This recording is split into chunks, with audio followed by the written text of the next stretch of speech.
Billionaire sees his ex waiting at the bus stop with a boy who looks just like him. You won't believe it.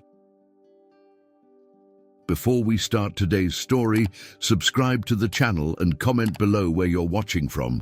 I love knowing how far these stories are reaching. And if you enjoy love stories full of emotion, overcoming obstacles and unforgettable endings, subscribe to the channel. It really helps the channel grow and motivates me to keep bringing stories that touch the heart. It was the fall of 2015. In Atlanta, leaves were beginning to fall in golden shades over the cobblestones of the State University campus. In the Central Library, among dusty shelves and forgotten academic books, a love was born that should never have happened, at least not in the eyes of Logan Whitaker's world. Logan was 29, a recent business graduate from Harvard, but he had decided to finish his master's in his hometown, Atlanta, to stay closer to the family business.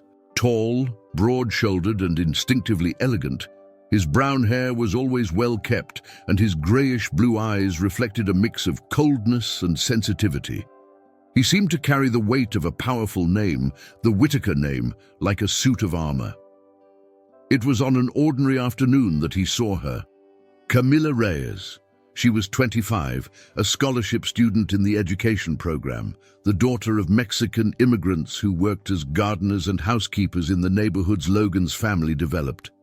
Medium height, light brown skin, dark brown, eyes full of life and pain, long wavy hair tied up in a casual bun.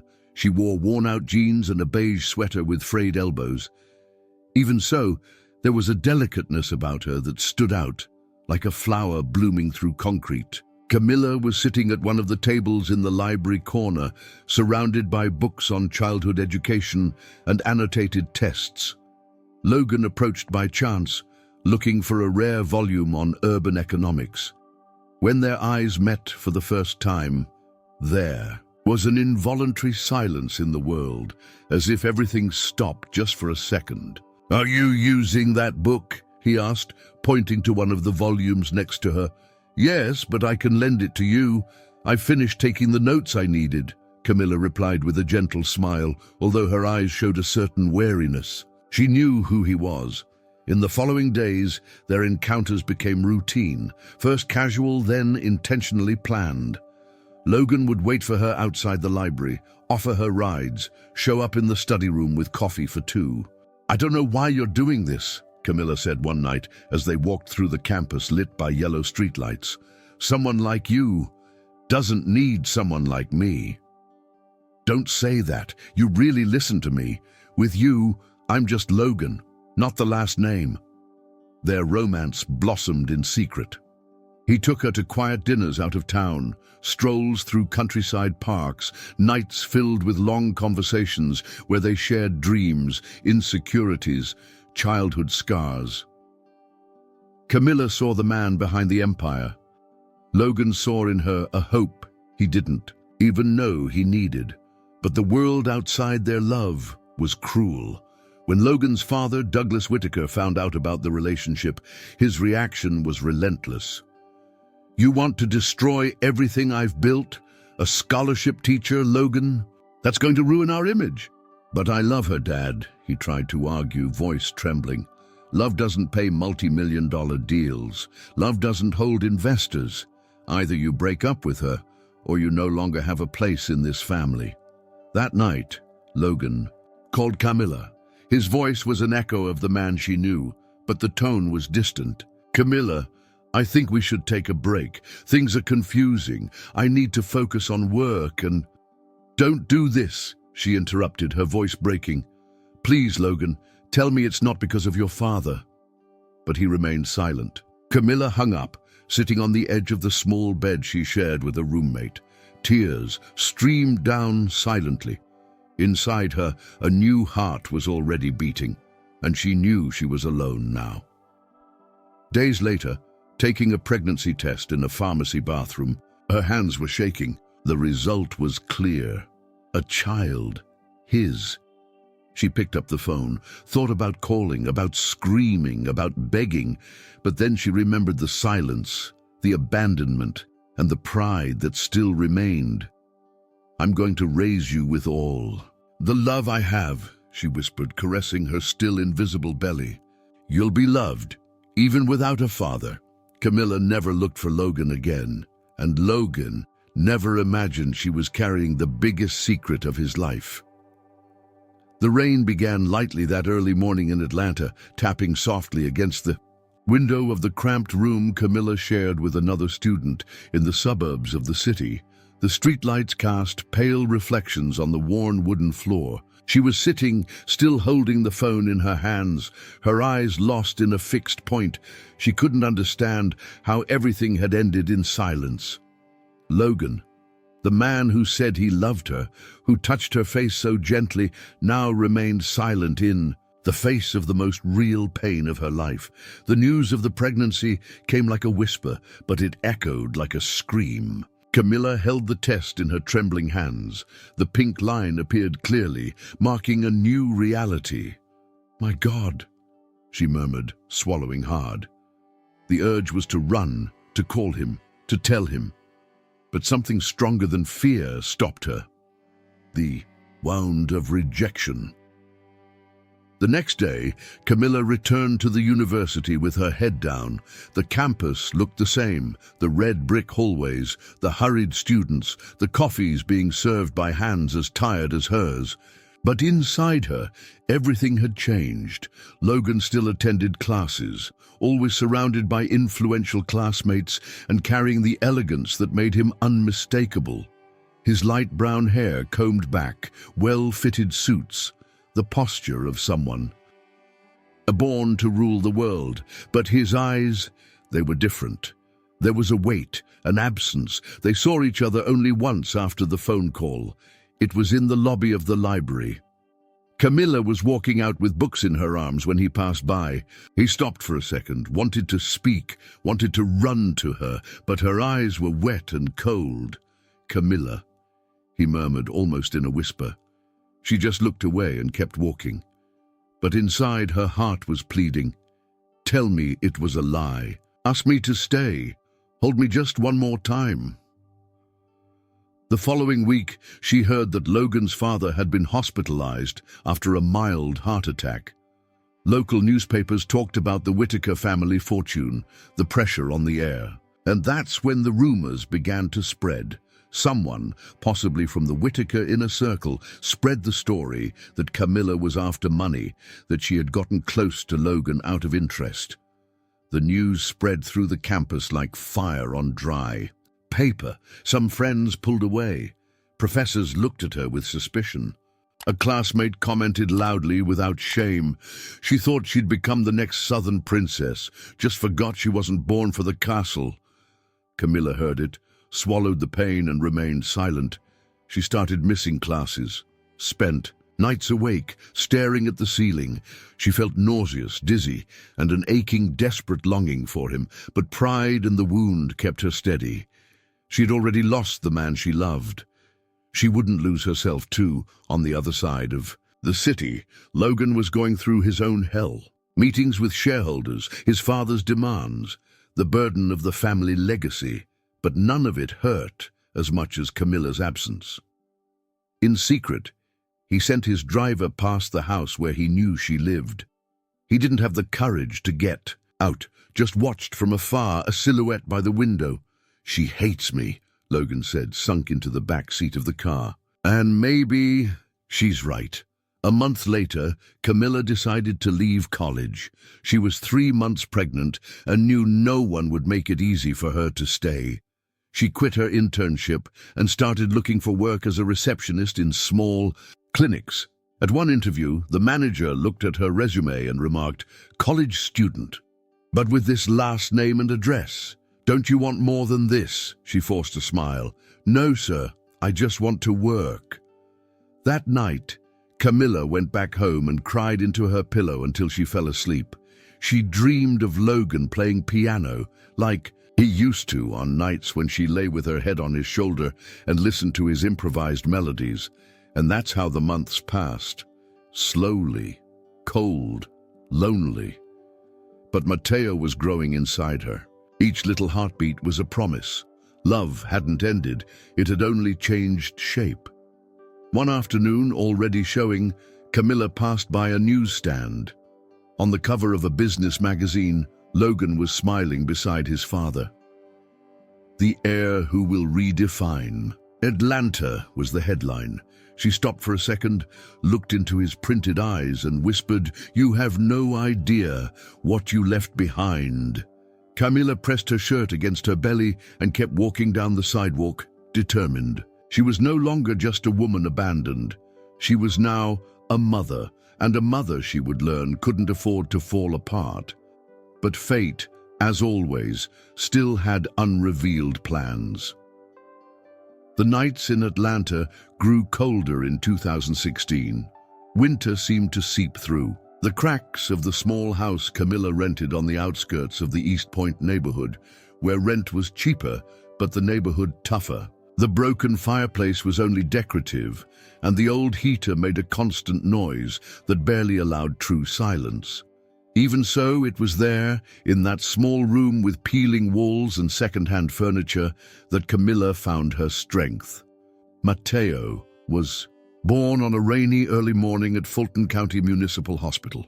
There were no flowers, no one in the waiting room, just her, hands clutching the sheets and eyes shut, whispering softly between contractions, "You're going to be my light.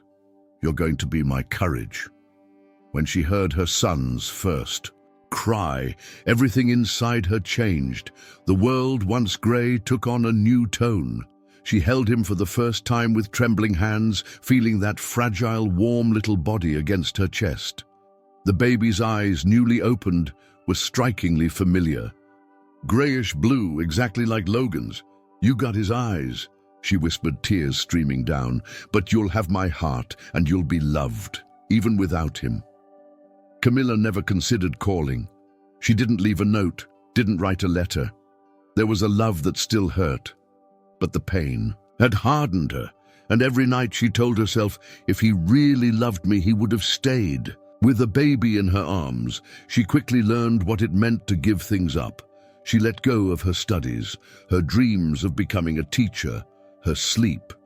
She got a part-time job as a receptionist at a dental clinic, earning just enough to cover the bills and buy diapers. Mornings started early. Camilla warmed up a bottle on the stove, got Mateo dressed carefully, and took him to the community daycare 2 blocks from home. He was a calm baby, but with an intense gaze, as if he carried questions he didn't yet know how to ask. Sometimes, when she held him in her arms during long nights of fever or colic, Camilla would sing. It was always the same melody, the same song Logan used to play on the university library piano when he thought no one was listening. A soft, almost magical tune. "Close your eyes, little star. The night will hold your dreams." Mateo would calm down almost instantly, as if he recognized the song not just by its sound, but by the emotion behind it. Camilla hated that she still remembered him so fondly. But it was inevitable. Every gesture of her son reminded her of him, the way he furrowed his brow when concentrating, or how he pressed his lips together before crying. "You have your father's eyes," she would murmur, rocking him. "But I'll teach you to love in a different way." In the few moments she could rest, Camilla wrote in an old blue-covered notebook. It was a secret diary, hidden in her dresser drawer. In it, she wrote letters that would never be sent. Today, Mateo laughed for the first time, and for a second I thought of you, of what it would have been like to see the two of you together. But then I remembered the silence, and the goodbye with no explanation. Weeks turned into months, and despite all the hardships, the loneliness, the unpaid bills, the constant exhaustion, there was love in that home. A silent, brave, complete love. Camilla, though wounded, became a strong mother. Not by choice, but by necessity. She learned to make do with little, to smile at her son even when she wanted to cry, to turn pain into affection. She started crafting handmade items to sell online and supplemented her income by sewing children's clothes at night. The neighbors admired her in silence, And one day, one of them said, "You've got something special, Camilla. It's not money, but it's presence. Your son is a lucky boy." She smiled, grateful. But when she was alone again, she sat in the old armchair in the living room and looked at her son sleeping in his crib. Will he want to know about his father someday, she wondered. Will he ask me why he didn't stay? The question haunted her. On one of those nights, after an especially tiring day, Camilla sat at the kitchen table. The milk was gone, the electric bill was overdue, and Matteo was still coughing in the other room. But she opened the diary anyway and wrote once more, "I still love you, but I forbid myself every day, because loving you is hurting myself all over again, and now I need to be whole for someone who did nothing wrong. She shut the notebook firmly and turned off the light. In the dark, only Matteo's soft breathing and the sound of wind against the window could be heard. She didn't know, but fate was already moving quietly, preparing the moment when everything would come back to the surface. Time passed for everyone except for Logan. The world kept spinning, contracts multiplied, buildings rose under the Whitaker name, but inside he remained stuck in the same night he hung up the phone, hearing Camilla's silence like an echo that never faded. In 2018, Logan was on top. At 32, he was the face of the new generation of Southern tycoons. He was on business magazine covers, gave interviews on TV shows, led multi-million-dollar redevelopment projects. His life from the outside was a shining display case. But no display case shows what's rotting on the inside. At the glass and concrete penthouse atop Peachtree Tower in the heart of Atlanta, Logan lived surrounded by luxury. Modern paintings on the walls, Italian furniture, a private wine cellar, and a black grand piano in the center of the main room. A gift from his father to celebrate his rise to the presidency of the company. But Logan rarely played it. He only looked at it. Sometimes he'd run his fingers over the keys in silence, like someone reliving memories they'd rather forget. Out on the glass balcony, he watched the city with a half-filled glass of whiskey. From there, he could see the neighborhoods he used to visit with Camilla, the simple places where she made him laugh like no one else ever had. On one of those nights, he whispered to himself, "You're still here, even if you're not." And then came the wedding, arranged, of course. Tatiana Monroe, daughter of a senator and ambassador of luxury brands, was the natural choice. Blonde, tall, owner of a trained smile and valuable political connections.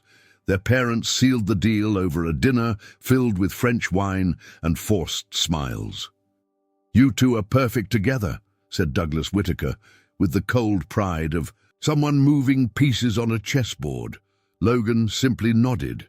Not out of love, but out of loyalty to an empire he never chose, only inherited. The wedding was broadcast live on the elite social media. Smiling bride and groom, rehearsed kisses, vows read with perfection. But in the bedroom, after the party, Tatiana broke the silence with coldness. "You don't have to pretend with me, Logan. I'm not in love either. I just expect you not to embarrass me in public." "I don't plan to," he replied, taking off his shoes and staring into the void ahead.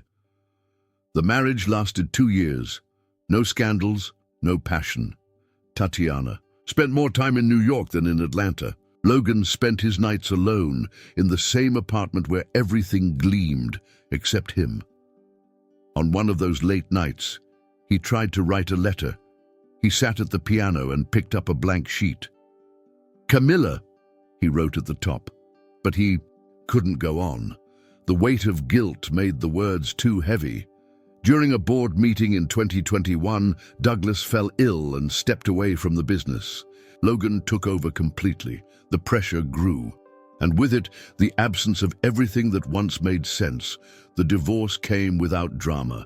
They signed the papers in an office surrounded by lawyers and glasses of mineral water. "You're a good man, Logan, just in the wrong place," Tatiana said at the end. "And maybe with the wrong person," he replied, before walking out the door. That night back home, Logan walked over to the piano. He sat down with teary eyes, his fingers hesitating above the keys. And for the first time in years, he played that melody, the same one Camilla sang to her son without him knowing. The music filled the space, echoing off the cold penthouse walls. Outside, the city sparkled, but inside, he was alone. "I wonder if she still thinks about me," he murmured, staring at his reflection in the glass. Time had made him richer, more influential, but also emptier.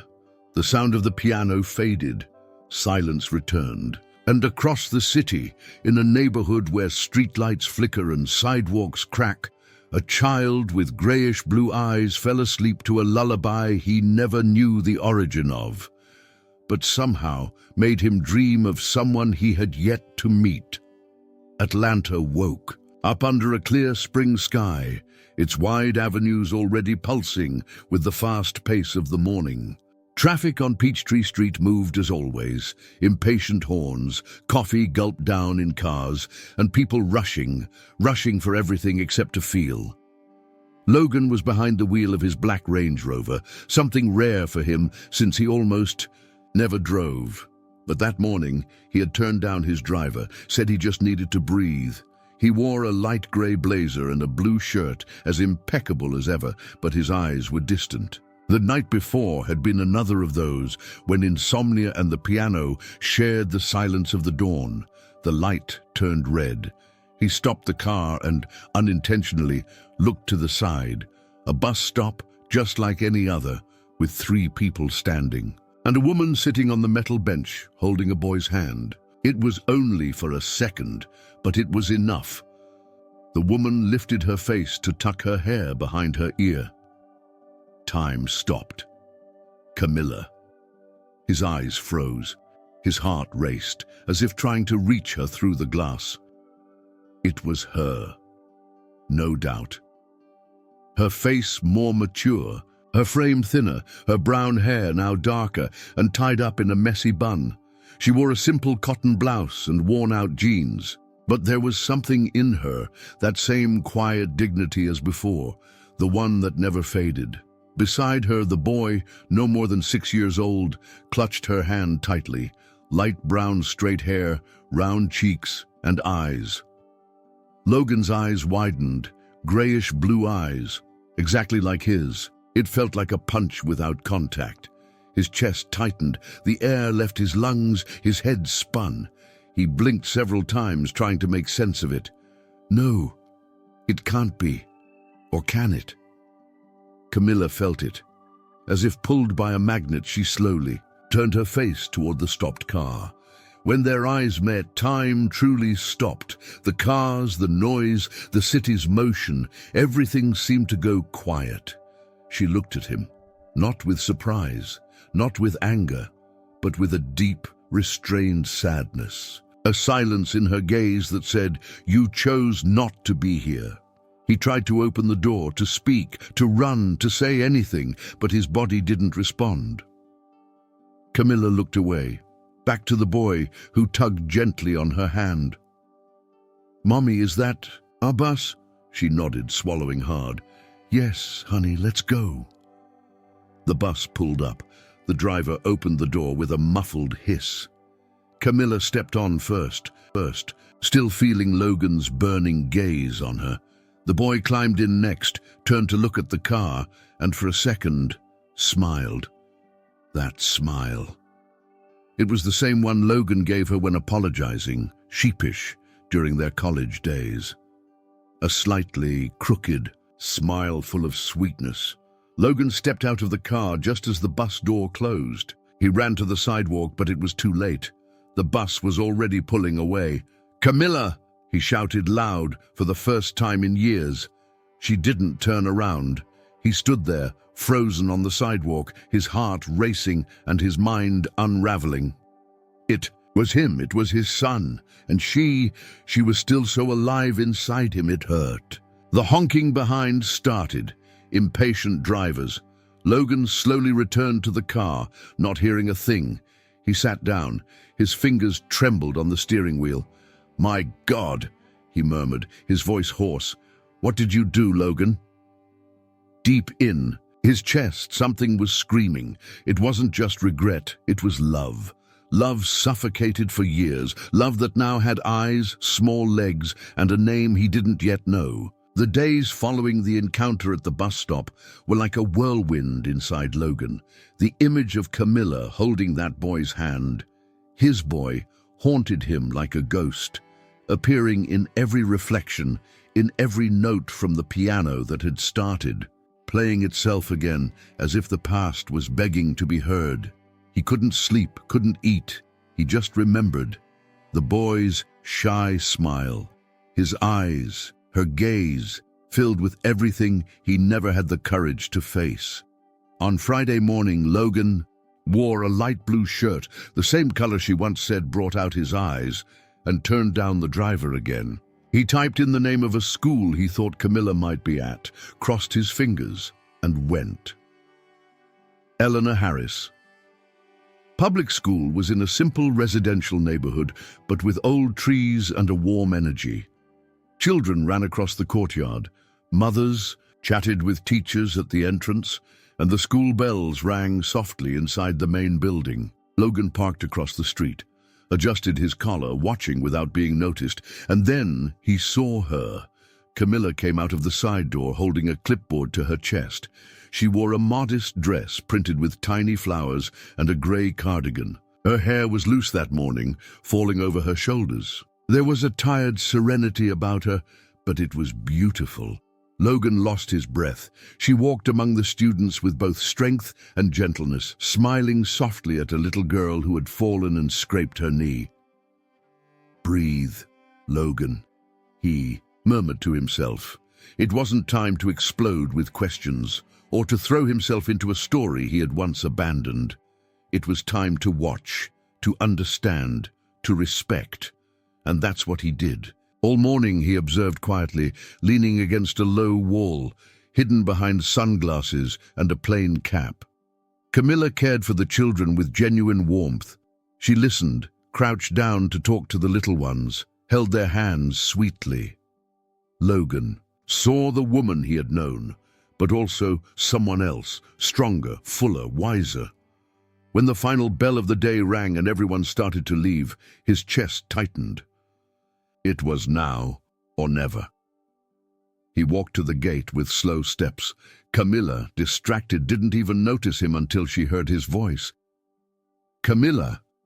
She stopped instantly. Her whole body reacted to the sound. She turned slowly.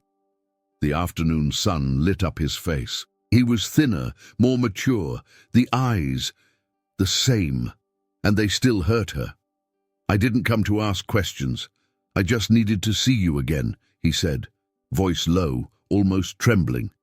Camilla looked at him in silence, a mix of restrained anger and something she hated feeling, longing. "You've seen me," she replied firmly.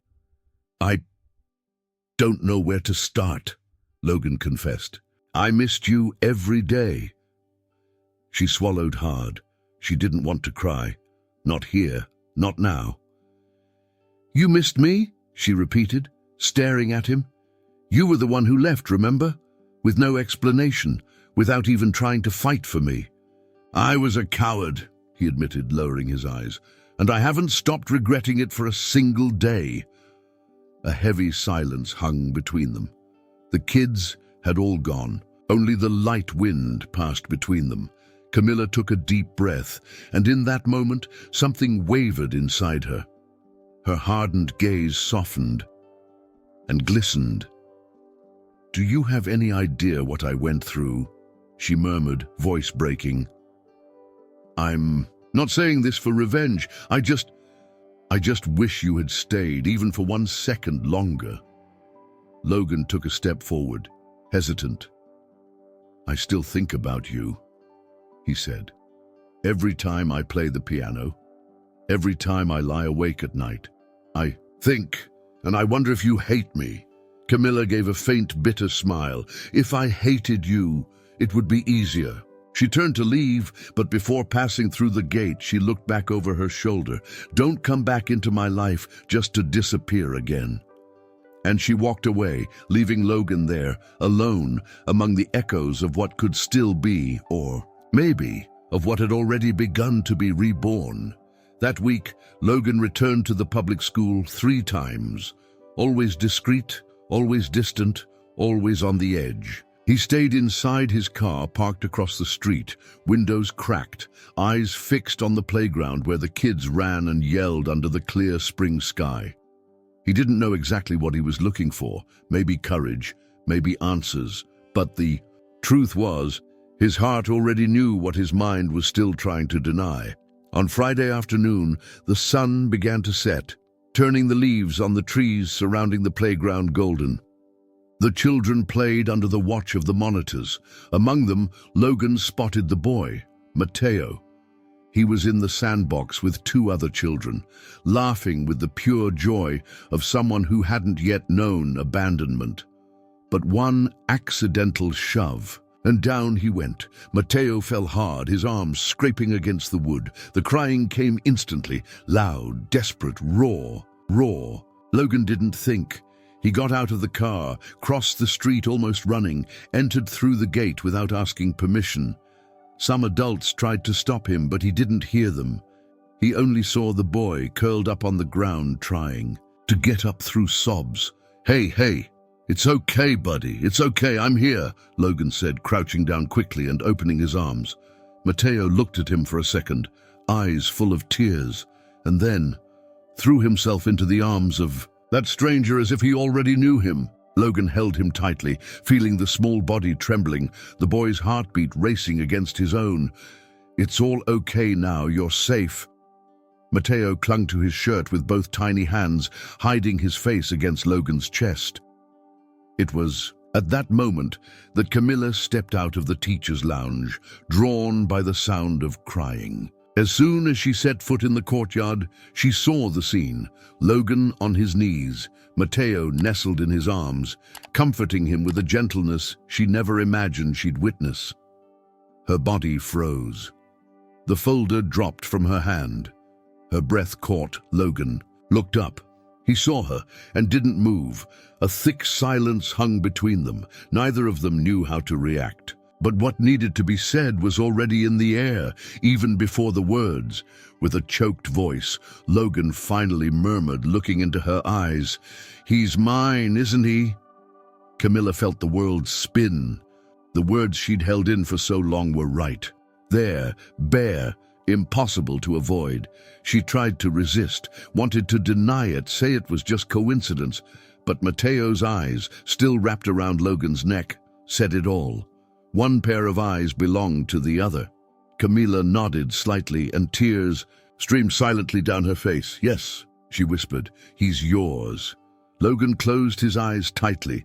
A tear rolled down his cheek, and then, with a slow gesture, he extended his free arm toward her. Why didn't you tell me?" he asked, his voice trembling, but without accusation. Camilla stepped closer, her knees nearly giving out. She knelt beside them, looked at her son, then at Logan. "Because I loved you, and losing you already hurt enough." That confession tore something inside him. Logan pulled her closer, unsure if she'd allow it. But Camilla didn't resist.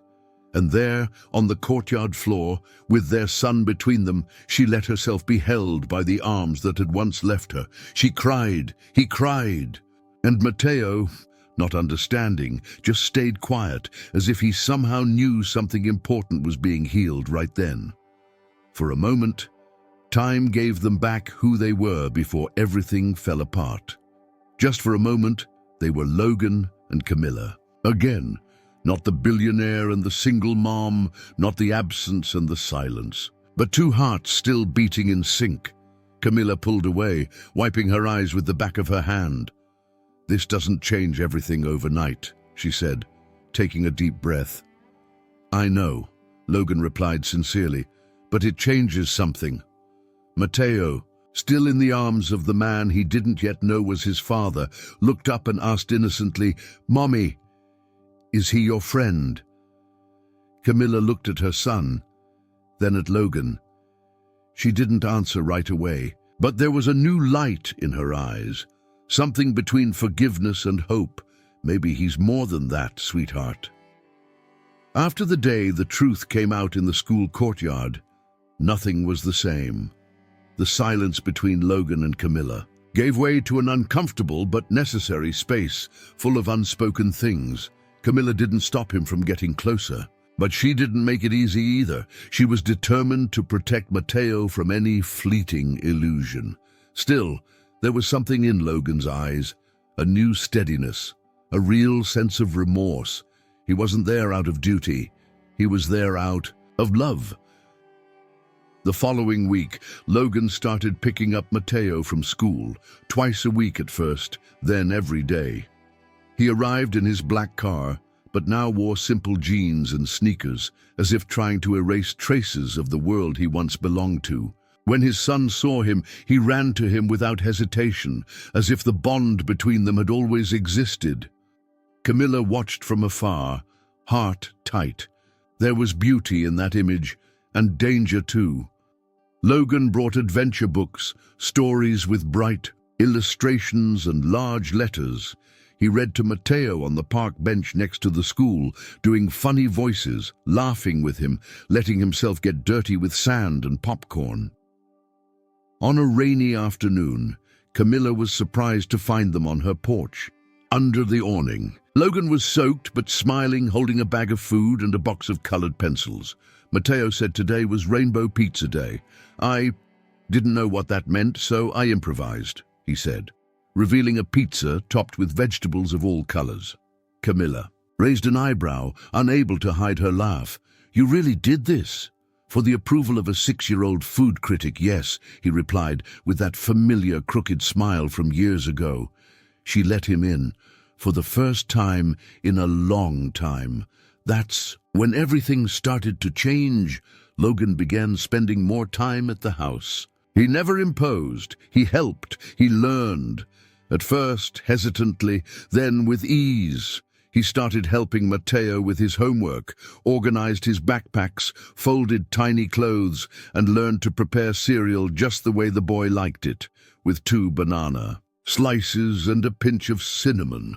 One night, Camilla found him in the backyard, with Mateo in his lap and an old guitar in his hands. He was playing a soft, almost imperceptible melody, while the boy slept against his chest. You still play? She said from the doorway, surprised. Logan didn't look up right away. He just kept strumming. I stopped for years, until I remembered. Who made me feel something real? She felt a tightness in her chest. She wanted to go back inside. She wanted to run from the vulnerability. But she stayed, and it became harder and harder to keep her guard up. The little things started getting to her. The way Logan washed the dishes carefully, how he kept trying to tie Mateo's shoes, even when he got it wrong, how he held the boy when he woke up scared in the middle of the night. That night, everything changed. Camilla came home late after a long meeting at school. The living room light was dim. The scent of chamomile tea still hung in the air. A toy lay on the rug. The TV was off. He was off. On the couch, Logan sat with his head tilted back, breathing slowly. Mateo was asleep on his chest, his small hands clinging to his father's shirt. The two of them were there, in silence. She stopped at the door and watched. That scene was everything. She never imagined she would have, and for a moment she let herself smile, but the smile came with tears, because it was beautiful, and because it hurt. She stepped closer, gently took a blanket and covered them. Logan slowly opened his eyes, groggy. When he saw her, he smiled softly. Sorry, we were waiting for you. He fell asleep. It's okay, she whispered. You look beautiful like this. Logan said nothing, just looked at her.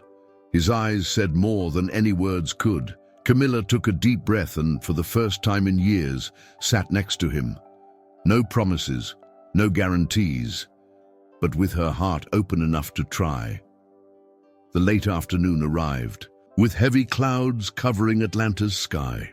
A humid wind swept through the narrow streets of the neighborhood where Camilla lived, carrying the scent of rain that comes before a storm. Inside the house, the windows started to rattle with the first thunderclaps. Camilla looked out the kitchen window while washing dishes. She felt restless, as if the storm outside reflected the turmoil inside her. Since the night she found Logan, asleep with Mateo in his arms, something had shifted, slowly, subtly, but undeniably. She caught herself waiting for him, noticing the little things, the sound of Logan's laugh, the awkward way he told stories, the lightness he brought into the home. And it scared her. Mateo had gone to bed earlier that night. The sound of the heavy rain made the branches scratch against the windows, and soon the lights flickered 3 times, then went out completely. "Great," she muttered, rummaging through drawers for candles. The next moment, a knock on the door. Camilla hesitated. It was too dark to see through the window, but the voice on the other side left no doubt. "Camilla, it's me." She opened the door and saw Logan standing there, soaked to the shoulders, holding a flashlight in one hand and a bag in the other. On his face, that same crooked smile, now mixed with raindrops. "You always seem to show up when the lights go out," she said, trying to sound indifferent. "Maybe it's fate forcing me to see in the dark," he replied, stepping in without waiting for permission, like someone who already knew the way. He set the bag on the table and started taking things out. 2 large candles, a bar of chocolate, milk, and a mug with Mateo painted on it by hand. "You brought all this." "I thought maybe hot chocolate would make the night feel less scary." Camilla crossed her arms, trying to hide what she was feeling. "You don't have to do this, Logan. You don't have to prove anything to me." He stopped what he was doing, stayed silent for a second. Then he turned and looked at her, his eyes darker than she remembered, maybe from the weight of the years or from the intensity of the moment. "I didn't come out of obligation. I didn't come to show I've changed or to make up for what I failed to do. I came because I still love you." The words landed like a warm wave in her chest. For a moment, everything stopped. The dark house, the storm outside, the distant rumble of thunder, none of it existed except the man in front of her and the heart that kept beating like it used to. Camilla felt her eyes fill with tears, but she didn't look away. She said, "Nothing." Logan took a step forward slowly, like someone respecting her space and hoping to be let in. She looked at him as someone who recognizes a home they thought was lost. And then, without warning, without promises, without defenses, she kissed him. It was a deep kiss, held back for years. But it wasn't a kiss of longing. It was a kiss of reunion, of forgiveness, of a love that never stopped existing but needed to be rebuilt, piece by piece. Logan held her face gently, as if she were fragile. But Camilla was no longer the girl she once was. She was a whole woman, with scars and courage. When they pulled back, both had tears in their eyes. "Does this change anything?" he asked, his voice low. "This changes everything," she answered without hesitation.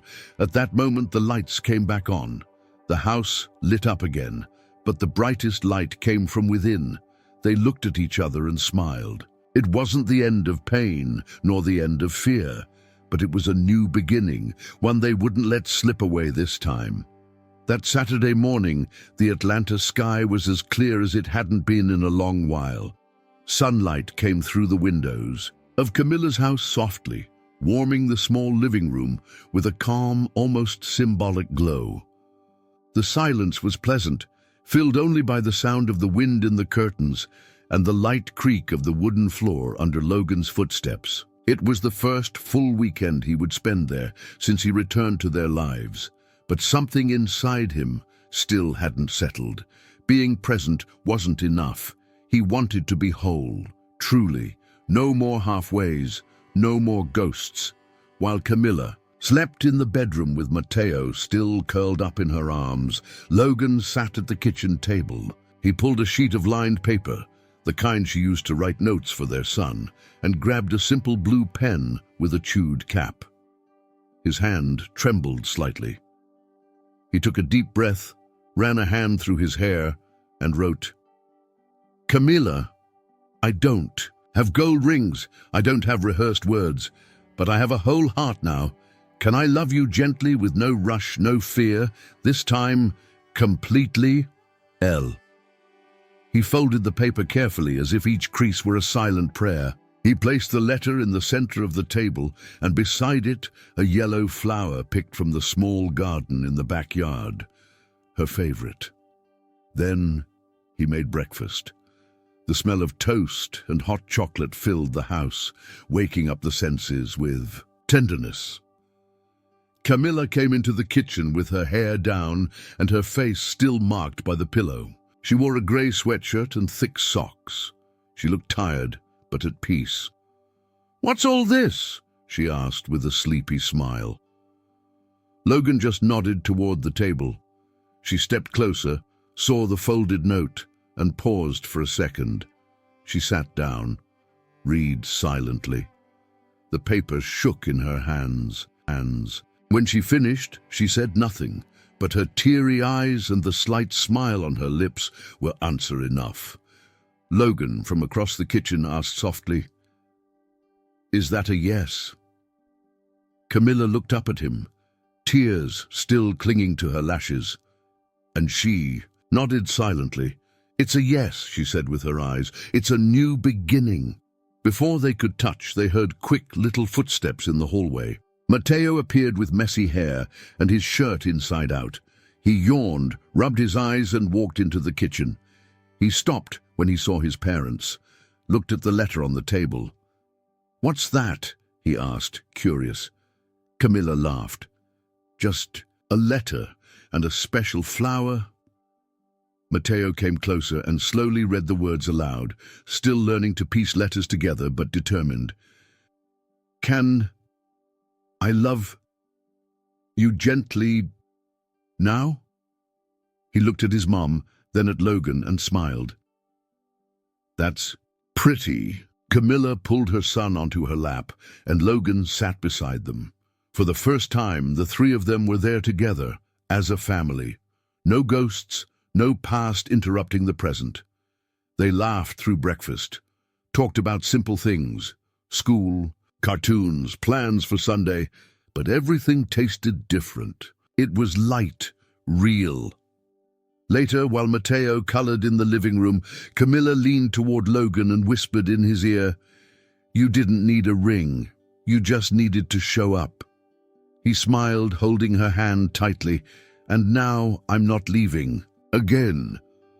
2 years passed since that simple morning when a trembling letter and a yellow flower restarted what pride had almost destroyed. Atlanta kept moving, its mirrored buildings, its social contrasts, its voices rushing through alleys and avenues. But in the small house with the flower garden and white wooden porch in the quiet Cabbagetown neighborhood, time seemed to slow down, as if it had learned that the most precious things in life don't race. They grow. Logan and Camilla traded luxury for purpose. They sold the downtown penthouse and bought that ground-level house, with a backyard for Mateo to run in, a hammock strung between 2 trees, and a little garden they planted by hand. That's where Second Chance was born, the non-profit they started together. It welcomed single mothers, women left in the middle of the storm, and also men who had messed up but wanted to do better. With every rescued story, it was as if Camilla and Logan rewrote their own, this time helping others find their way back. Camilla led reading and writing workshops for women who had never had a voice. Logan silently listened. He had learned that sometimes love isn't about promising the sky, but about being there every day, even when it's hard. Mateo was 8 now. He was taller, but still slept with the same old stuffed animal his mother had sewn when he was a baby. He liked to ask questions, big questions that came out of nowhere when no one expected them. That afternoon, The sun cast a golden glow over the backyard as he swung on the rope chair tied to the garden tree. Camilla was watering the plants. Logan was sanding down a wooden bench. It was an ordinary day, but the ordinary days are the ones that leave the deepest marks when you're building a family. Mateo, his hair tousled slightly by the breeze, looked at the two of them with curious eyes and asked, "Mom, Dad, has your love always existed?" Camilla smiled, setting the watering can down. She sat on the porch step and motioned him over.